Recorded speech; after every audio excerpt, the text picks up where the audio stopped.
Hi, welcome to Audiobook Academy. This is a self-paced audiobook. There's no need to keep an eye on things. Just pay attention. Thank you for taking the time to listen. This is an audiobook summary of Choose Yourself by James Altucher. Things are changing in the world. Anyone who wants to hire you, invest in your company, sign you or pick you will no longer come to your door. Make the most important decision of your life, choose yourself. It is entirely up to you to make this choice. Building a solid foundation is essential in the construction of a house, which includes the development of one's physical, emotional, mental, and spiritual well-being. In order to be successful, you must be willing to constantly push your boundaries in all directions, creatively, financially, spiritually, and physically. Always ask yourself, how can I make myself better? Is there anyone else I can speak with? Can you tell me where else I should look? You have two options in this new era: either become a temp staffer, which is not a terrible option, or become an artist entrepreneur. Rejection, and the fear of rejection, is the most significant impediment to our ability to choose ourselves, according to the author. Just think about yourself and the people you like. Only read books that you enjoy and that make you proud to be a human being. Only attend events that will make you laugh or make you fall in love with someone. Only do business with people who love you back, who are winners and who want you to be a winner as well. In order to be an entrepreneur, you must be willing to fail, have ideas, sell those ideas, and put those ideas into action. You must also be persistent, so that even when you fail, you learn from your mistakes and move on to the next adventure. Pretend that everyone on this planet was sent here to teach you. I have to keep track of all the things that are plentiful in my life. Count the number of them figuratively. Without my intervention, they will begin to vanish. There is a saying that goes, "The learned man strives for greater things. The wise man, on the other hand, decreases. And then it decreases once more." In the pursuit of true wealth, art, science, business, and spirit will come together on both the external and internal levels, ushering in a new era in human history.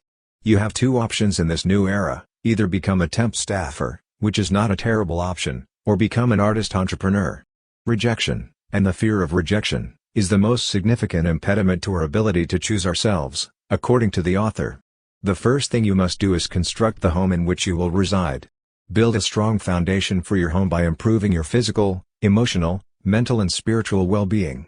The only thing you can do to be completely safe is to try over and over again. To put yourself out there, to be rejected, to try again, to strive, to wish. It's impossible to reach the frontier without rejection. There is no passion without magic without rejection. There's a saying that goes, "Time heals all wounds." This is correct. The amount of time it takes, however, is something we can influence to some extent. In the subway, I like to find a comfortable seat and read or daydream until I reach my destination. Asking people for their seats went against everything they had been taught their entire lives. This is, without a doubt, an extreme case. However, it emphasizes how difficult it is for us to take care of ourselves unless we are given some form of implicit permission. When you're having trouble sleeping, instead of counting sheep, think about all the things you're grateful for. Even the negative aspects of your life are important. Determine the reasons why you should be thankful for them. Make an effort to reach 100. In order to be successful, you must be willing to constantly push your boundaries in all directions, creatively, financially, spiritually, and physically. Always ask yourself, how can I make myself better? Is there anyone else I can speak with? Can you tell me where else I should look? Just think about yourself and the people you like. Only read books that you enjoy and that make you proud to be a human being. Only attend events that will make you laugh or make you fall in love with someone. Only do business with people who love you back, who are winners and who want you to be a winner as well. The following will happen every time you say yes to something you don't want to do. You'll be angry with others, do a poor job, have less energy for the things you are doing well, make less money, and yet another small percentage of your life will be used up, burned up, sending a smoke signal to the future that says "I did it again." The only true fire to cultivate is the fire that exists within you. It will not be cultivated by anything external. The greater the intensity of your internal fire, the greater the number of people who want it. If you wake up in the morning, tell yourself, "Today, I'm going to save a life." Keep an eye out for someone whose life you might be able to save. If you think to yourself, "Everything would be better off if I died," then think to yourself, "Wow, that's really cool. Now I have complete freedom to do whatever I want and I can put off this thought for a while, perhaps even a few months. Because, really, what does it matter right now? In a few months, it's possible that the planet will no longer exist. It bothers me that the word purpose is used. Essentially, it implies that I will find something in the future that will make me happy, and that I will be unhappy until then. Rodney Dangerfield didn't become a successful comedian until he was in his 40s. Ray Kroc worked as a milkshake salesman until he was in his 40s. When he came across a clean restaurant with a good hamburger run by two brothers with the last name McDonald, he knew he had found something special. He purchased McDonald's when he was 52 years old. Raymond Chandler, the most successful noir novelist of all time, published his first novel when he was 52 years old. However, he was a young man in comparison to Frank McCourt, who was 66 when he wrote his first novel, Angela's Ashes, which won the Pulitzer Prize. When Harry Bernstein wrote his best-selling memoir, The Invisible Wall, he considered himself a complete failure. His previous 40 novels had all been turned down by publishing houses. He was 93 years old at the time of the publication of his memoir. If I had not lived until I was 90, I would not have been able to write this book. God knows what other potentials lurk in other people, if we could only keep them alive until they were 90, he says in the book. In this moment, I am 45 years old and have no idea what I want to be when I grow up. Nonetheless, I'm beginning to acknowledge and accept the fact that all I want to be is me. You are still stuck with all of these things in your head, for better or worse, no matter how much of a minimalist style you want to have, says the author. Being an entrepreneur means that you're going to create something that a customer won't be able to get anywhere else, says the author. The silence is the only place where you will be able to generate creative ideas. Only hire people who you would feel comfortable sitting next to on a long-haul flight across the country. In your network, think of two people who are unfamiliar with each other, yet you believe they could benefit from each other's experiences. Introduce them to your audience. Do this on a daily basis. Improve your skills on a regular basis. The greater the value you provide to the people in your network, even if that value does not directly benefit you in the short term, the greater the value of your network becomes for you. And the greater the value you will have as a result.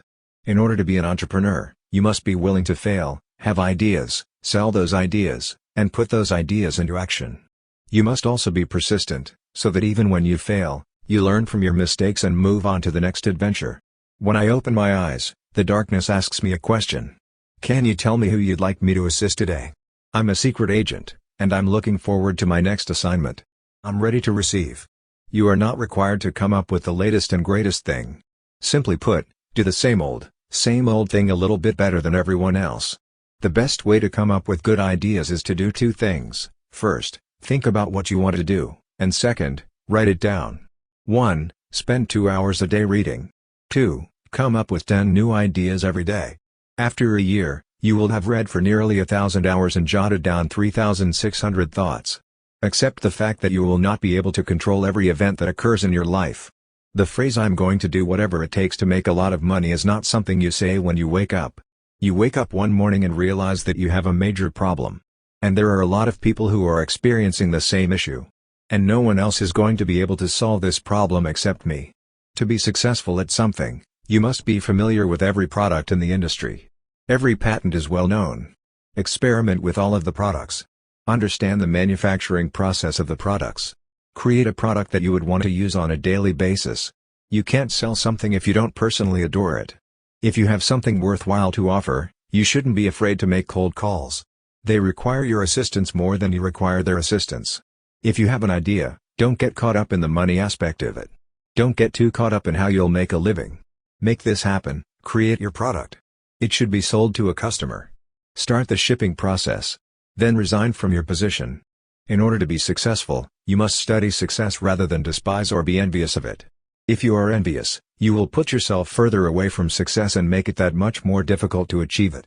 I haven't looked at my bank account every day for the past 15 years, and the only time I didn't was when I was involved in something I was passionate about. What is the lifetime value of a customer? You might ask yourself. Can you tell me about the ancillary benefits of having this client?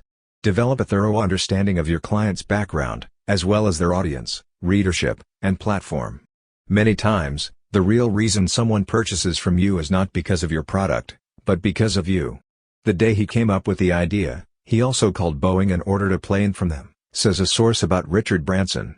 Read/skim chapters from books on at least 4 different topics every day, says the teacher. It was a good morning. This morning I read a chapter from Mick Jagger's biography and a chapter from Regenesis, a book on advances in genetic engineering, which is a subject that I am completely ignorant of. A chapter in Cheryl Strayed's Tiny Beautiful Things caught my attention. Make a list of 10 ideas. Almost anything is fair game. Whether they are business ideas, book ideas, suggestions for surprising your spouse in bed, suggestions for what to do if you are arrested for shoplifting, suggestions for how to make a better tennis racket, or anything else you can think of, they are welcome. Start by making a list of 10 ideas that are too big for me, as well as what the next steps may be. I promise you that you will never have to look at these ideas again. In this case, coming up with a good idea is not the goal. The goal is to generate thousands of ideas over a period of time. The goal is to strengthen the idea muscle and turn it into a machine. Take on the role of a transmitter. Use another part of your brain to get things going. Ideas mate with other ideas to produce idea children, according to the author. Don't put too much pressure on yourself. It's time to shake things up. Every day, I adhere to a very strict schedule.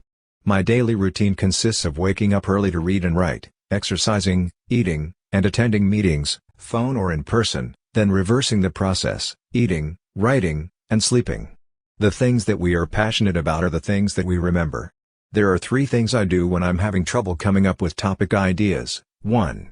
Search on Twitter, for example. I'll look for phrases such as "I wish I had," "I just paid someone to," "is the worst product," "is a horrible company," "has a terrible website," "is my favorite website," "does anyone know how," "is the worst product."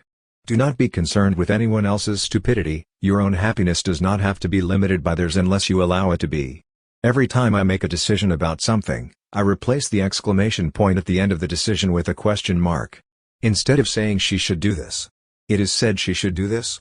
When it comes to perseverance, the mediocre entrepreneur understands that it is not the self-help cliché of keep going until you reach the finish line. It goes something like this: keep failing until you accidentally no longer fail. That's what I call perseverance. In today's world, the only way to make money is to be honest with oneself. It is better to say no from the depths of one's heart than yes from a place of pity, or worse yet, from the desire to stay out of trouble. Mahatma Gandhi. It is inevitable that you will have 30% of people who love you, 30% who hate you, and 30% who couldn't care less about you in your life. Assume that everyone on this planet has been sent here to teach you something. Thank you for listening in Audiobook Academy. Please don't forget to subscribe for more content like this. See you in next audiobook.